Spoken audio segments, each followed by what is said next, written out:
안녕하세요. 바라니안교회 전재원 목사입니다. 반갑습니다. 안녕하세요. 바라니안교회 전재원 목사입니다.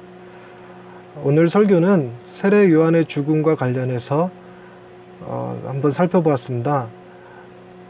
공간복음서 마태, 마가, 누가복음에 공히 세례 요한의 죽음이 언급되어져 있지요.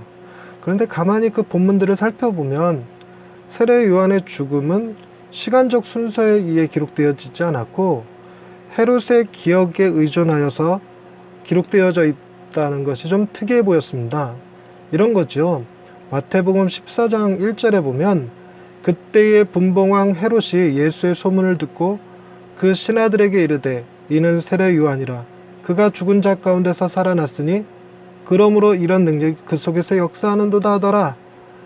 이렇게 말하고 이어서 전에 헤롯이 그 동생 빌립의 아내 헤로디아의 일로 요한을 잡아 결박하여 옥에 가두었으니 라고 말하면서 세례 요한의 죽음을 묘사하고 있지요. 이거는 마태복음, 누가복음, 마가복음 다 비슷합니다. 다 이렇게 헤롯이 예수의 소문을 들었고 그로 인해서 헤롯이 세례 요한의 죽음을 떠올렸다라는 것을 전제로 깔고 세례 요한의 죽음을 설명하고 있죠. 그래서 이 본문을 가지고 오늘의 설교를 준비해 봤습니다. 설교를 녹음하도록 하지요. 샬롬, 하나님의 평강이 마음 가득히 넘쳐 흐르기를 기원합니다. 예수님의 오실 길을 예비하던 세례 요한의 죽음을 공간복음은 모두 기록하고 있습니다. 마가복음 6장에서 가장 자세하게 소개하고 누가복음 9장은 짧게 언급하고 지나가죠. 마태복음 14장은 적당히 소개하고 지나갑니다. 마가복음이나 마태복음은 그 공동체가 유대인들이어서 세례 요한에 대해 잘 알고 있었기에 그의 죽음을 자세히 밝힌 반면 누가복음은 헬라인들을 대상으로 기록되었으니 구체적 언급은 피했을 수도 있을 것 같습니다. 하지만 길게 기록하든 짧게 언급만 하든 공간복음에 기록된 세례 요한의 죽음은 그가 왜 죽었는지를 설명하는 것이 아니라 헤롯이 왜 그의 죽음을 떠올렸는지를 설명하는 과정에서 등장합니다. 예수님이 12제자를 파송하고 나자 예수의 소문이 급속도로 퍼졌고 이는 헤롯의 귀에까지 들어가게 됩니다. 예수에 대한 소문을 들은 헤롯은 자신이 죽인 세례 요한을 떠올리며 두려워했다고 하지요. 그러면서 저자들은 세례 요한이 어떻게 해서 헤롯의 손에 죽었는지를 설명합니다. 그리고 이런 배경 설명은 다시 오병이어 사건으로 이어지면서 어떻게 5,000명이나 되는 사람들이 예수님에게로 모이는 일이 벌어졌는지를 짐작할 수 있게 해줍니다. 세례 요한의 탄생은 예수님의 탄생과 간접적으로 연결되어져 있습니다. 그리고 그의 사역도 예수님의 사역과 일정 부분 공유하고 있지요. 하지만 그의 죽음은 예수님과 별로 관련이 없습니다. 그저 당시의 분봉왕이었던 헤롯의 부정한 결혼을 비난하다가 헤로디아의 눈밖에 나는 바람에 목배임 당하고 만 것이지요. 복음서들은 예수님의 이야기를 중심으로 기록하고 있기에 세례 요한의 죽음에 대해서는 시간적 흐름에 따라 기록하지 않고 그가 죽은 후 헤롯이 예수의 소문을 듣고 난 뒤 그의 두려움을 설명하는 과정에서 과거의 사건을 회상하듯 기록했습니다. 세례 요한의 탄생과 사역이 예수님과 일정 부분 겹치기 때문에 그의 죽음도 예수님의 사역과 관련이 있다고 보는 사람들도 있습니다. 세례 요한의 사명은 주의 오실 길을 예비하는 것이었지요. 예수님이 그에게 와서 세례를 받은 후 주님의 공생애가 시작되자 세례 요한의 공동체와 예수님의 공동체에는 약간의 마찰이 생겼습니다. 요한의 제자들 중 일부가 예수님의 제자로 들어가는 일이 있었고 요한의 전매 특허 같은 세례를 예수님의 제자들도 행하게 되자 요한의 제자들은 이를 문제 삼았었지요. 그때 요한이 제자들을 달래면서 했던 말이 요한복음 3장 30절에 기록되어 있습니다. 그는 흥하여야 하겠고 나는 쇠하여야 하리라. 아멘.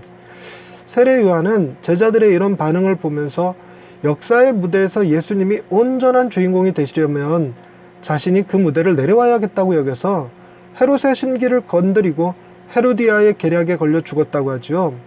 그리고 그런 세례 요한의 생각을 엿볼 수 있는 것이 마태복음 11장에 나옵니다.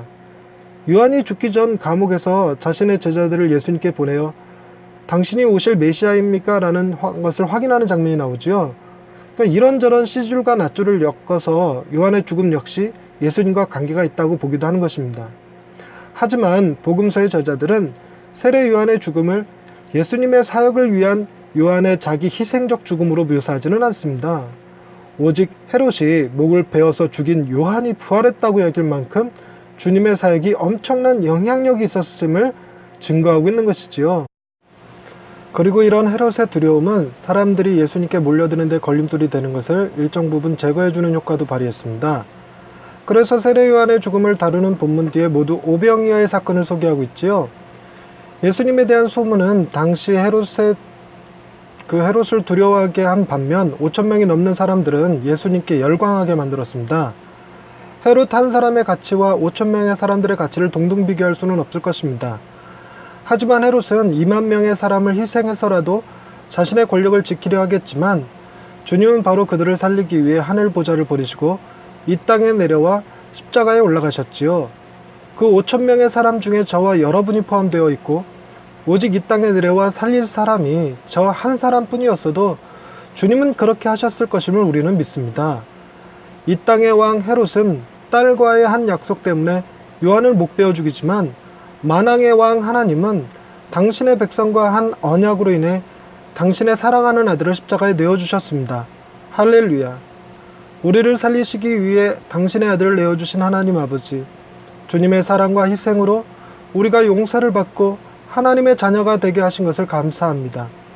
이 땅에는 자신이 살기 위해 백성을 죽이는 수많은 지도자들이 있고 우리 역시 우리에게 득이 되지 않으면 신앙조차 가볍게 버리는 죄인들임을 고백합니다. 우리의 연약함을 불쌍히 여기시고 하나님의 사랑을 가장 귀하고 소중하게 여기며 살 수 있도록 도와주옵소서. 날마다 은혜를 베푸시는 하나님을 찬양하오며 예수님의 이름으로 기도드립니다. 아멘. 예, 오늘도 이렇게 해서 녹음을 마쳤습니다. 세례 요한의 죽음, 그것이 예수님과 어떻게 관련이 있을지는 몰라도 주님은 그 세례 요한의 죽음을 결코 가볍게 여기지 않으시고 그의 죽음을 기억해 주신 것에 대해 또한 은혜를 받기도 하지요. 그리고 다시 한번 생각해 보면 공간복음의 저자들이 하나의 사람의 죽음에 포커스를 맞추기보다 그 죽음과 관련해서 주님의 사역에 포커스를 맞췄다는 점이 제게도 큰 감동이 되었습니다. 나의 삶 역시 하나님께서 들어써 주시는 삶이길 원하고 죽음 역시 하나님이 귀하게 여기시는 죽음을 맞이할 수 있게 되기를 바랍니다. 오늘 남은 하루도 여러분 승리하시고요. 건강한 하루 되시길 바랍니다. 감사합니다.